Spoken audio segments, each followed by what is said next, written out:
자, 오늘 주님이 주신 달란트라는 제목으로 하나님 말씀 전하도록 하겠습니다. 우리가 지난주에 열처녀의 비유 말씀으로 깨어있는 신앙, 재림의 신앙에 대해서 말씀을 전했습니다.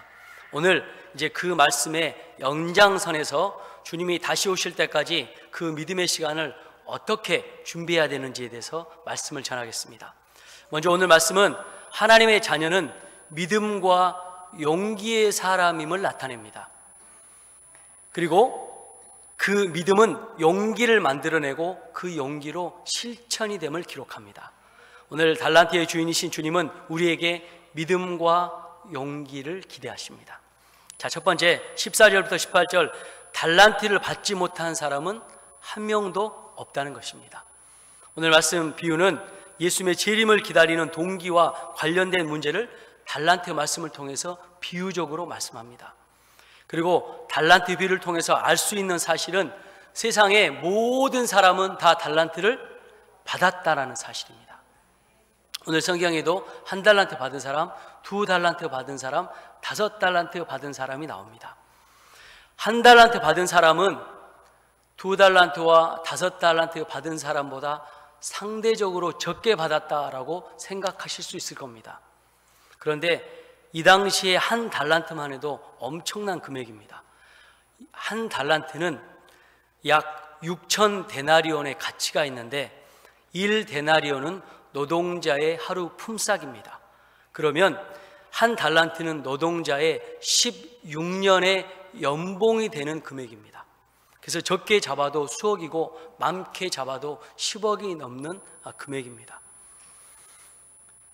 그래서 이 1달란트가 당시 금액으로도 엄청난 가치가 있는 것은 분명합니다. 그래서 받은 것이 없다고, 남들에 비해서 적게 받았다고 불평할 수 없는 상황입니다. 저와 여러분에게 있는 시간과 능력은 모두 하나님께서 우리에게 주시는 달란트, 재능인 줄 믿습니다. 여기서 달란트의 의미는 선천적인 재능이라기보다는 각각 그 재능대로라고 기록된 것처럼 주어진 자원과 인생의 기회로 보는 것이 더 맞습니다. 그래서 중요한 것은 얼마를 받았냐라고 하는 것이 중요한 것이 아니라 받은 것을 어떻게 사용했느냐라고 하는 것이 더 중요합니다. 예수님은 모든 사람에게 각자의 능력에 맞는 달란트를 주셨습니다. 재능에 따라 달란트의 금액의 차이는 있지만 1달란트도 충분히 큰 돈으로 이 당시에 받은 달란트를 받은 사람들이 장사하기에는 부족하지 않은 액수입니다. 재능대로 주어진 것이기 때문에 활용의 여부는 개인의 책임에 달려있다는 것이죠. 심지어 이 달란트를 주었던 이 주인은 여행을 떠났어요. 근데 이 여행이 며칠의 짧은 여행이 아니라 먼 곳으로 긴 여행을 떠났음을 알 수 있습니다. 19절의 말씀에 오랜 후에라고 하는 말이 이 사실을 증명해 주고 있습니다. 이 시간이 의미하는 것은 1달란트를 받은 사람도 이 달란트를 가지고 충분히 활용할 수 있는 시간이 주어졌다는 것이죠. 장사를 통해서 이윤을 남길 수 있는 시간이 충분히 주어진 겁니다. 자, 그러면 이 한 사람에게는 금액도 충분히 주어졌고 장사할 수 있는 시간도 충분히 주어졌습니다. 우리가 이 사실을 보면서 깨달아야 할 것은 우리가 구원받은 것이 너무 늦은 때나 환경은 없다는 거예요. 주님의 일을 하기에 내가 너무 나이가 많다고 생각하시는 분들이 있습니다. 또 주님의 일을 하기에는 내가 환경이 안 된다고 생각하시는 분도 계실 거예요. 그런데 그렇지 않다라는 거죠. 제가 작년인가요? 여수의 은목회 목회 모임에 설교할 기회가 주어졌습니다. 목회 은퇴하시는 우리 원로 목사님, 명예 목사님, 은퇴 목사님이 모이시는 모임이세요. 우리 원로 목사님도 그 모임에 참석하시는데 이렇게 목회를 30년, 40년, 길게는 50년 하시는 분들에게 이제 담임 목회를 다시 시작하는 목회자가 무슨 이야기를 할 수 있겠어요? 공자 앞에서 문자 쓰는 거 아닙니까? 그래서 기도를 많이 했습니다. 근데 하나님께 주시는 지혜가 전도하라 이런 말씀을 주셨어요. 그래서 전도에 대해서 짧게 말씀을 전했습니다. 그러니까 목회를 은퇴하셔도 할 수 있는 건 뭡니까? 전도예요. 작년에 우리 교회 원로 목사님이 제일 많이 전도하셨잖아요. 자, 그런데 또 은퇴해도 할 수 있는 게 뭘까요? 기도입니다. 전도와 기도는 환경이 안 돼도, 상황이 안 돼도, 나이가 많아도 가입할 수 있어요. 아, 이거 보험이 아니죠? 얼마든지 할 수 있다는 거예요. 성전에서 함께 기도하면 더 힘있게 성령의 능력을 경험할 수 있겠지만 전도와 기도는 은퇴가 없다는 거예요. 환경을 탓할 수 없다는 거예요. 하나님께서 어느 곳에 있어도 우리의 기도와 우리의 전도를 받으시기 때문에 그렇습니다. 아무 때나 어디서나 할 수 있습니다. 천국 가는 그날까지 그리스도인이 사명해야 될 감당입니다. 자, 우리 모두에게 이렇게 한 달란트 정도는 다 주어졌어요. 그리고 한 달란트를 활용할 시간도 충분히 주어졌습니다. 이제 이 책임의 몫은 바로 우리 자신에게 있는 것입니다. 그 책임을 감당할 사명은 이 땅에 사는 동안에만 주어집니다. 이 사실을 깨닫고 하나님 앞에 귀한 사명 감당하시길 주님의 이름으로 축복합니다. 자, 그리고 19절에서 23절은 이제 귀한 열매를 이 달란트로 남길 수 있다라고 하는 사실이에요. 달란트 비유를 통해서 주님이 우리에게 가르쳐 주신 교훈은 그 달란트로 열매를 남길 수 있다는 것입니다. 5달란트 받은 자와 2달란트 받은 자가 귀한 열매를 받았습니다. 그리고 귀한 열매를 남겼습니다. 16절과 17절에 5달란트 받은 사람과 2달란트 받은 사람은 바로 가서 장사해서 이윤을 남겼습니다. 여기에 우리가 집중해야 될 단어는 바로라고 하는 단어예요. 주인이 지시한 말에 2달란트, 5달란트 받은 사람은 지체하지 않고 이윤을 남겼습니다. 장사했어요. 지체 없이 순종했다는 사실을 우리가 알 수 있죠. 이것은 주인에 대한 신뢰가 있을 때 가능합니다. 주인이 준 달란트가 자신의 능력으로 이윤을 남길 수 있는 양이라고 믿은 것이죠. 자신만 게으르지 않다면 이윤을 남길 수 있다는 자신감을 이렇게 표현한 것입니다. 그렇게 장사한 결과로 그들은 주인에게 받은 만큼의 배의 달란트를 남기게 됐습니다. 한 달란트가 노동자의 16년에 해당하는 품삯이라고 말씀드렸습니다. 그러면 이 5달란트는요, 노동자의 80년의 연봉에 해당되는 값입니다. 그러면 5달란트 정도 있으면 평생 일하지 않고 놀고 먹을 수 있는 거예요. 결코 작은 돈이 아닙니다. 엄청난 금액을 남긴 것이죠. 여기서 장사하다라고 하는 이 헬라어의 뜻은 노력을 쏟다, 애를 쓰다라고 하는 말이에요. 그래서 그냥 얻어지는 것이 아니고 많은 투자나 굉장한 노력 끝에 얻어지는 것을 의미하는 단어입니다. 받은 달란트를 소중히 여기고 최선을 다하면 달란트는 또 많은 달란트를 남기고 있다는 사실을 우리가 알 수 있습니다. 그리고 받은 만큼 남길 수 있다는 주님의 약속이 담겨 있어요. 내가 장사만 하면, 최선을 다해서 애를 쓰면 하나님께서 남길 수 있도록 도와주시는 그 약속의 의미가 이 달란트 의미에 담겨 있습니다. 남들과 동일한 달란트는 아닐지 몰라도 우리 각 사람은 충분히 의미 있는 귀한 열매를 남길 수 있다는 것입니다. 충성스러운 열매를 남겨서 2달란트, 5달란트 받은 사람처럼 주님께 인정받고 칭찬받으시기 바랍니다. 착하고 충성된 종으로 인정받아서 주인의 즐거움에 참여하는 우리 모두 되시길 주님의 이름으로 축원합니다. 자, 세 번째는 24절과 30절에 믿음으로 두려움을 극복해야 되는 게 나와요. 달란트를 남기기 위해서 우리가 먼저 장사하기 전에 해야 될 일이 한 가지가 있습니다. 그것은 바로 두려움을 극복하는 거예요. 두려움을 극복하게 하는 게 믿음이에요. 1달란트 받은 종이 열매를 남기지 못한 이유는 두려움 때문에 그렇습니다. 종은 주인이 엄한 사람이라고 생각했어요. 내가 이 1달란트를 혹시 손해를 보면 나에게 엄하게 다스릴 거라고 하는 이 생각이, 잘못된 오해되는 생각이 이 1달란트 받은 사람에게 있었어요. 마음에 두려움이 있었죠. 이 두려움이 오해를 가져옵니다. 주인을 오해합니다. 그리고 이 주인을 이렇게 표현합니다. 24절에 당신은 굳은 사람이라고 표현합니다. 여기서 굳은이라고 하는 이 단어의 뜻은 사람의 인격이나 태도를 나타낼 때 쓰이는 말로 고집스러운, 자비가 없는 이런 뜻이 굳은이라고 하는 뜻입니다. 그래서 한 달란트 받은 종은 주인을 이렇게 오해합니다. 두려움 때문에 오해하죠. 그리고 주인의 말에 순종하고 싶은 마음도 지금 없어요. 어떻게 합니까? 18절에 이 달란트를 땅에 묻고 감추어 두었다라고 기록해요. 장사하라는 주인의 말에 아랑곳하지 않고 이 사람은 한 달란트를 땅에 묻어둡니다. 또한 한 달란트 받은 사람은 24절에 다시 주인을 또 오해해요. 당신은 굳은 사람인데 어떤 사람이냐면 심지 않는 데서 거두고 해치지 않는 데서 모으는 줄을 내가 알았다라고 이야기해요.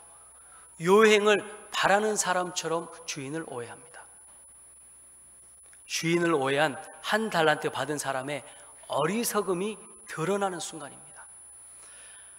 본인이 생각할 때 주인이 그런 자비도 없는 사람이라고 생각하면 은행이라도 맡겨서 이자를 얻을 수도 있었을 것입니다.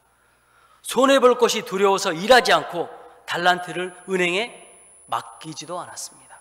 이런 한 달란트 받은 종을 향해서 주인이 겁이 많고 게으른 종이라고 이야기하지 않습니다. 겁이 많은 종, 우유부단한 종이라고 이렇게 표현하지 않습니다. 뭐라고 표현하냐면 악하고 게으른 종이다라고 표현합니다. 두려움은 게으름 때문일 수 있습니다.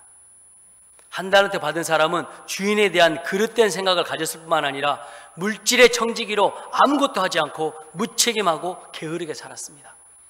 뭔가를 잘못한 것이 문제가 아니라 아무것도 안 한 것이 문제입니다. 오늘 달란트의 비유는 이 관점으로도 말씀하고 있습니다. 송준기 목사님이 살리는 기도라는 책에서 이런 예화를 합니다. 많은 사람들이 다이어트를 실패한 이유가 뭘까요? 맛있는 음식이 나오면 그 유혹을 이기지 못하고 갑자기 맛있는 음식에 달려들어서 막 먹습니다. 그리고 뭐라고 이야기합니까? 다이어트는 내일부터. 그래서 실수하는 거예요. 저도 제가 여기 와서 참 많이 회개하고 있는데 그 중에 하나가 제가 또 이 뚱냥이를 보고 제일 처음에 제가 너는 자기관리에 실패했다고 엄청나게 제가 이렇게 뭐라 했어요. 자기관리에 실패한 뚱냥아 네가 어떻게 할 거냐고 막 살 빼라고 막 그랬어요. 근데 불과 몇 개월이 지나지 않아서 제 배가 불러오기 시작합니다.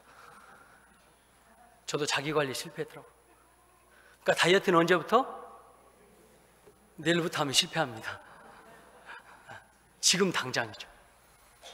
자, 어떤 학생이 영어를 잘하고 싶어서 영어 선생님을 찾아갔대요. 오늘 이 책에 담겨있는 것도 예화입니다.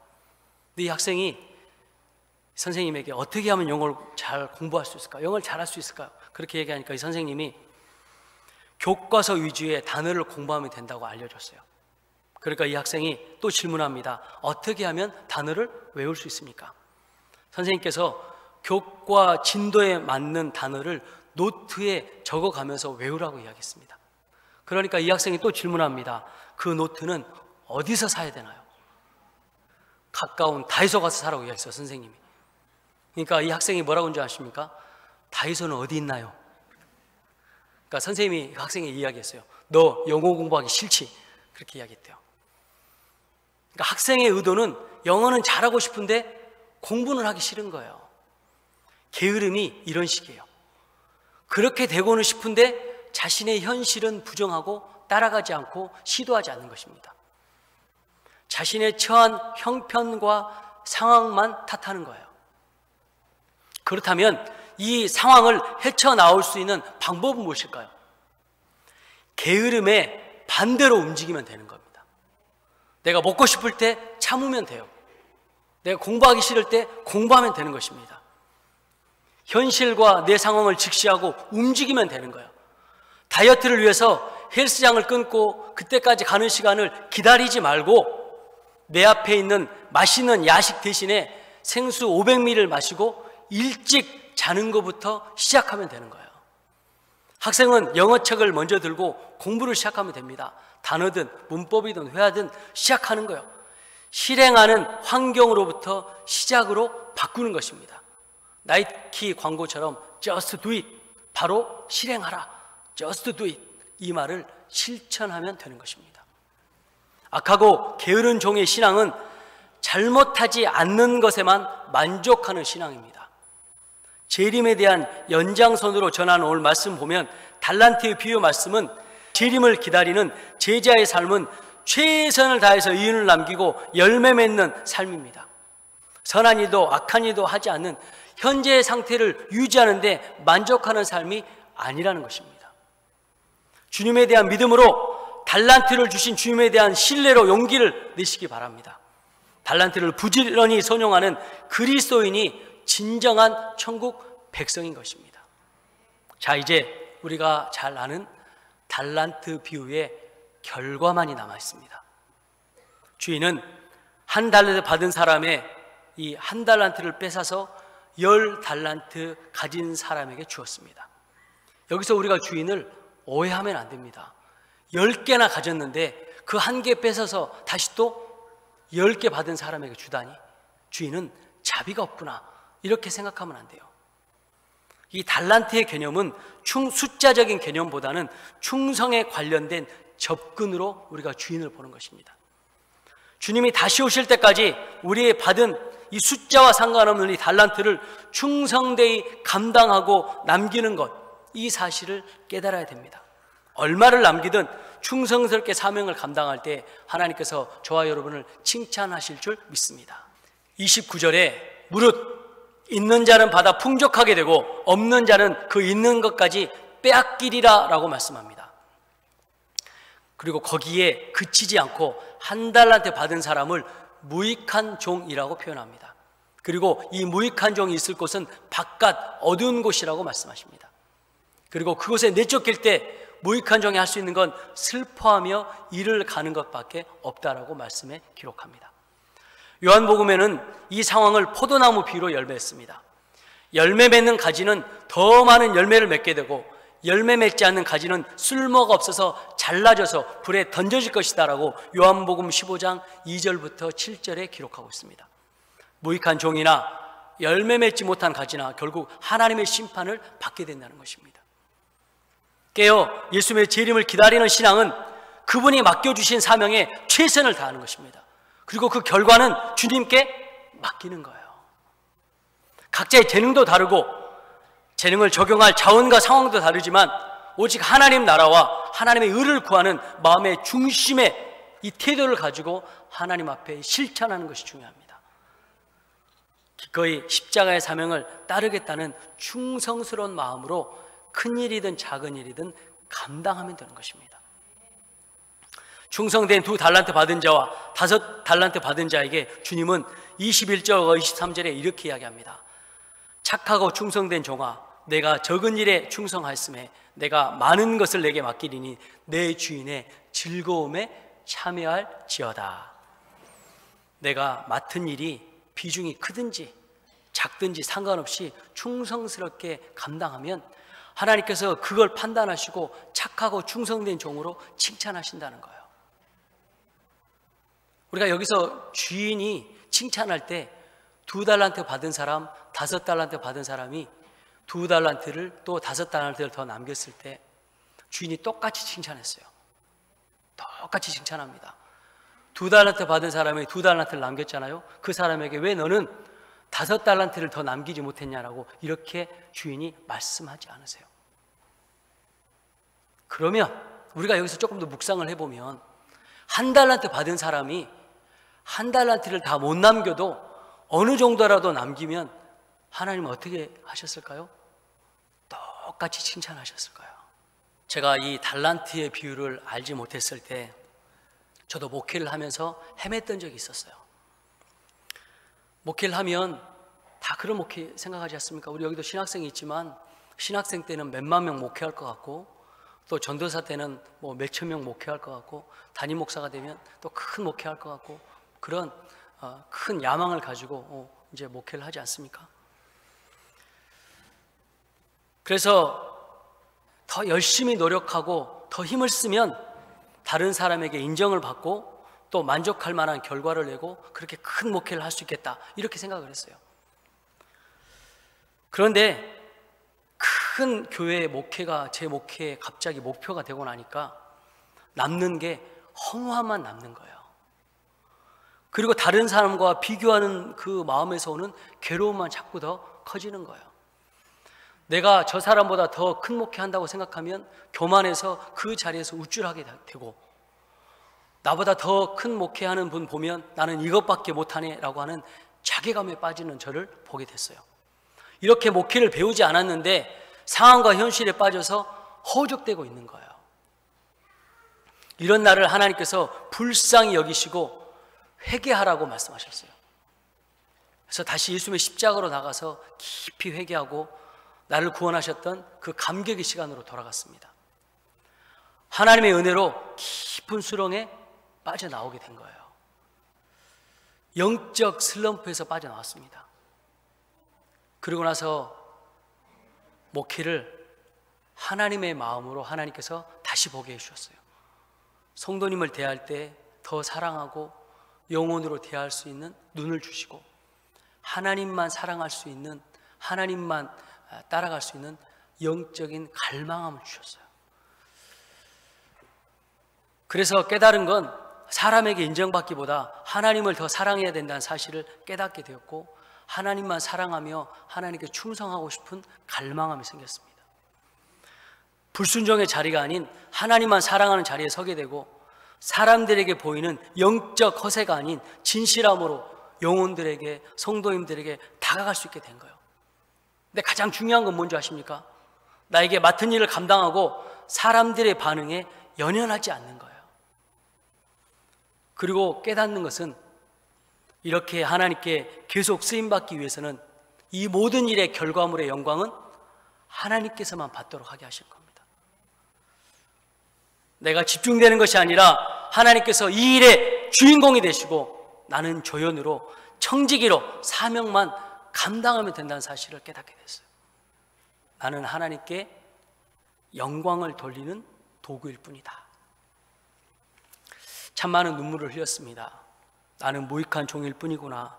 순종만 하면 되는 것이구나. 내가 참 어리석었구나.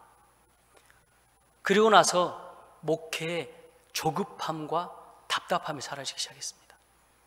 다른 사람과 비교하는 마음도 없게 되었습니다. 오히려 목회에 대한 겸손한 배움의 자세를 더 가지게 되었습니다. 1달란트를 받았든지 2달란트나 5달란트를 받았든지 상관없이 하나님 사랑하는 마음으로 충성스럽게 사명을 감당하고 그 결과는 하나님께 맡기는 믿음을 경험하게 됐습니다. 맡기는 것입니다. 하나님께서 일하시도록 맡기는 것입니다. 나는 통로로 하나님께 쓰임받는 깨끗한 그릇이 되면 될 뿐입니다. 그 결과는 주님께서 책임지시는 것입니다. 주님이 우리에게 열매 맺는데 필요한 자원, 달란트 주셨으니까 지혜와 용기로 달란트를 사용해서 열매 맺는 삶을 살아야 합니다. 이렇게 사는 것이 예수님의 재림을 준비하며 사는 지혜로운 신앙의 삶입니다. 작은 일에 충성한 사람만이 하나님의 많은 일을 맡게 되고 주님의 즐거움에 참여하게 될 줄 믿습니다. 이제 2024년 여러분 최선을 다해서 교회를 섬기시고 사명을 감당하셨습니다. 다가오는 2025년도에도 내가 1달란트를 받았든 2달란트를 받았든 5달란트를 받았든, 내가 생각하기에 교회 일이 크고 작든 비중이 있든 없든 있는 자리에서 최선을 다해서 섬기면 하나님께서는 똑같은 칭찬을 저와 여러분에게 하신 것입니다. 작은 일에 충성한 종아, 내가 작은 일에 충성했으니 더 많은 일을 내가 맡기리니 내 주인의 즐거움에 참여할지니라. 이런 하나님의 칭찬을 받는 우리 사랑하는 요성교 가족들, 예배 참석한 모든 분들 다 되시길 주님의 이름으로 축원합니다. 기도하겠습니다.